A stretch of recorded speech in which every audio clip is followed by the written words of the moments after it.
Selamat datang di podcast pengembangan diri. Podcast ini merupakan top 5 podcast of the year 2023 versi Spotify Indonesia. Agar kamu bisa mendapatkan manfaat maksimal dari podcast ini, pastikan kamu udah follow dan nyalakan loncengnya ya, biar kamu nggak kelewatan episode barunya. Selamat mendengarkan. Hai, Sandras Bordes, dan pada podcast kali ini, saya mau sharing tentang gimana cara mengatasi rasa takut untuk mengambil keputusan yang dikarenakan pola asuh ketika kita kecil. Jadi ini ada satu pertanyaan yang masuk dari salah satu peserta webinar Unlimited Success waktu itu. Karena banyak yang nanya dan tidak semua terjawab langsung di webinar, jadi beberapa pertanyaan saya bahas di podcast. Dan lalu beberapa hari yang lalu salah satu peserta webinar ngechat lagi ke admin self-dev untuk menanyakan pertanyaan yang dia ajukan ketika webinar. Dan sepertinya dia sangat membutuhkan jawaban dari saya ataupun sudut pandang dari saya seperti apa untuk bisa memberikan pencerahan untuk hidupnya. Jadi di episode kali ini spesial saya mau menjawab pertanyaan dari peserta webinar ini. Ya, nah mungkin saya akan membacakan pertanyaan yang masuk seperti apa dan beserta cerita yang dia sampaikan seperti apa. Ya, jadi dia bertanya seperti ini. Saya merasa ada sosok anak-anak dari dalam diri saya yang melekat hingga sekarang. Saya sejak kecil terbiasa dimanja dan diarahkan. Saya mendapatkan penuh kasih sayang semenjak saya kecil karena saya anak terakhir. Saya sangat penurut orangnya. Dampak yang saya rasakan dari hal tersebut itu membentuk pribadi saya menjadi orang yang kurang percaya diri, tidak memiliki pendirian, susah dalam membuat keputusan. Sejak saya SMP, saya jadi pribadi yang kurang dalam hal bersosialisasi. Saya terlalu banyak dituntut, membuat kepercayaan diri saya makin menciut. Karena terbiasa diarahkan dan pasif, saya jadi orang yang susah mengungkapkan rasa amarah dan kecewa. Saya nggak enakan juga orangnya. Sifat tersebut masih terbawa oleh saya ke tempat kerja dan membuat saya menahan rasa amarah tersebut selama 3 tahun. Ya, saya menahan rasa amarah tersebut karena saya masih butuh pekerjaan dan pada akhirnya meledak juga. Sampai sekarang saya masih trauma untuk bekerja. Saya belum bisa berdamai dengan masa lalu saya. Sekarang, saya semakin meragukan tujuan hidup saya. Saya sekarang juga berada di fase quarter life crisis. Di saat teman-teman saya sudah pada menikah, saya baru memulai menata ulang hidup saya lagi. Pertanyaan saya, gimana berdamai dengan masa lalu, Kak? Saya selalu kalah dengan pikiran negatif dan anxiety saya atau kecemasan saya. Oke. Jadi, saya melihat pertanyaan dari teman kita ini cukup kompleks ya.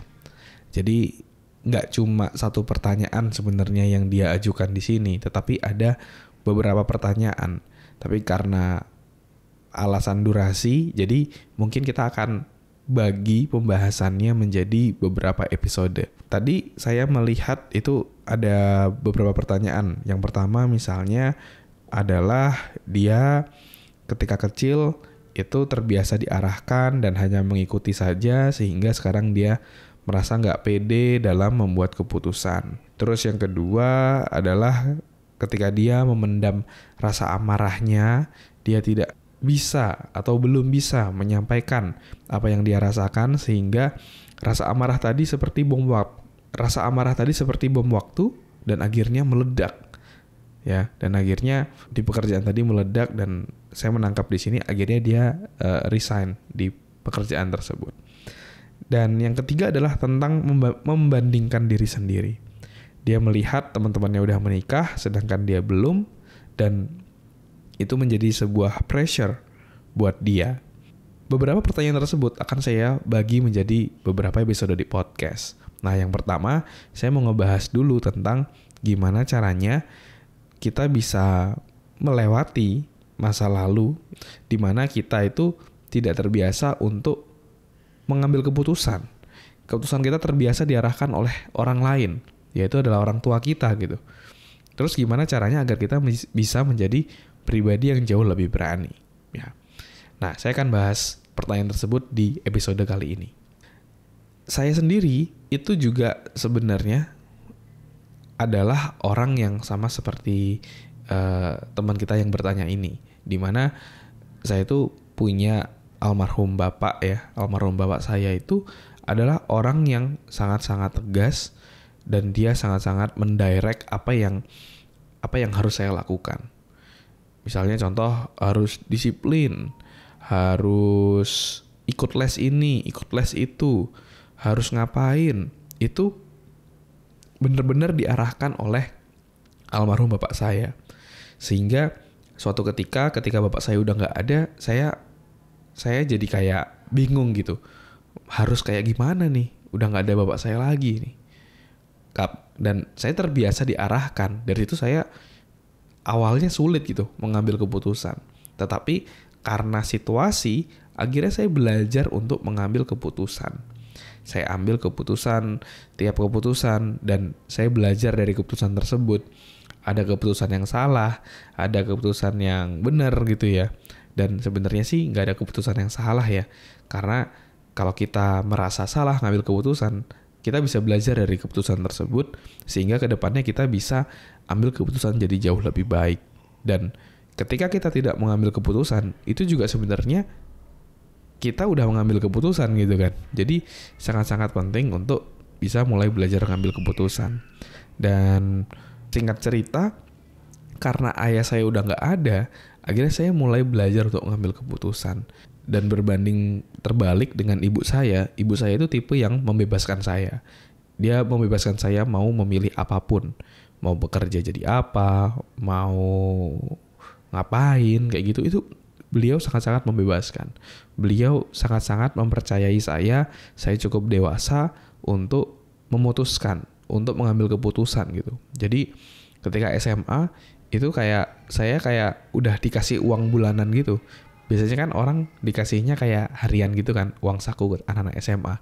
Saya udah dikasih uang bulanan, di mana saya bisa menggunakan uang tersebut. Mau langsung beli barang yang mahal pun juga boleh kayak gitu ya. Akumulasi dari uang jajan tersebut. Nah, justru saya merasa ketika saya diperlakukan seperti itu, ketika saya mulai belajar mengambil keputusan, otot pengambilan keputusan saya itu justru semakin kuat. Dan dari situ saya belajar bahwa ketika kita di masa lalu mungkin merasa sulit untuk mengambil keputusan, kita bisa kok di masa sekarang ini kita mulai melatih diri kita untuk mengambil keputusan. Dimana kita mulai aja belajar dari ambil keputusan kecil kayak gitu. Ya, mau makan apa misalnya, mau pakai baju apa, mau kemana. Lalu perlahan-lahan kita juga buat goal, buat tujuan kayak kita arahnya mau kemana, 2 tahun lagi mau apa, kita mau berteman sama siapa, kita harus belajar berkata tidak. Nah itu perlu kita latih untuk diri kita, sehingga kita semakin kuat gitu. Otot pengambilan keputusan kita semakin kuat.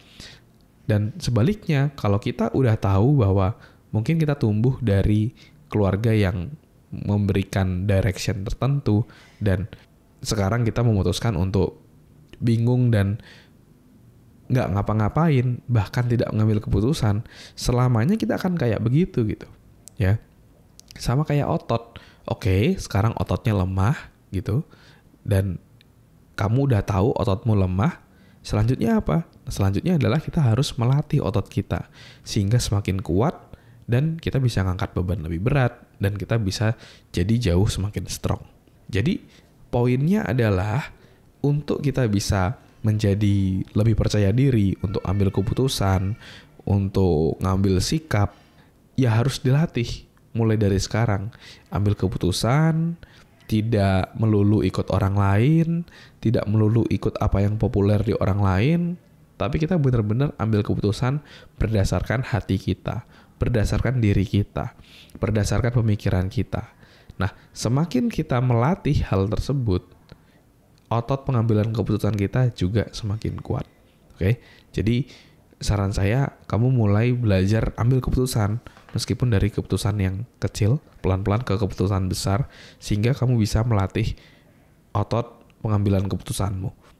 Dan dengan berlatih seperti itu juga akan menghancurkan trauma-trauma ataupun rasa takut pengambilan keputusan karena pengaruh pola asuh masa kecilmu. Jadi berikan bukti-bukti baru ke dalam dirimu bahwa kamu adalah orang yang jago, orang yang percaya diri untuk mengambil keputusan. Terima kasih sudah mendengarkan episode podcast pengembangan diri. Kalau kamu merasa mendapatkan manfaat dari podcast ini, kamu bisa share ke temanmu, sahabatmu, saudaramu, gebetanmu, pacarmu, atau siapapun orang terdekatmu, kamu bisa share. Siapa tahu dari episode yang kamu share, itu bisa ngebantu dia untuk melewati tantangan yang dihadapinya dalam hidup. Semoga bermanfaat ya. Never stop learning, because life never stop teaching.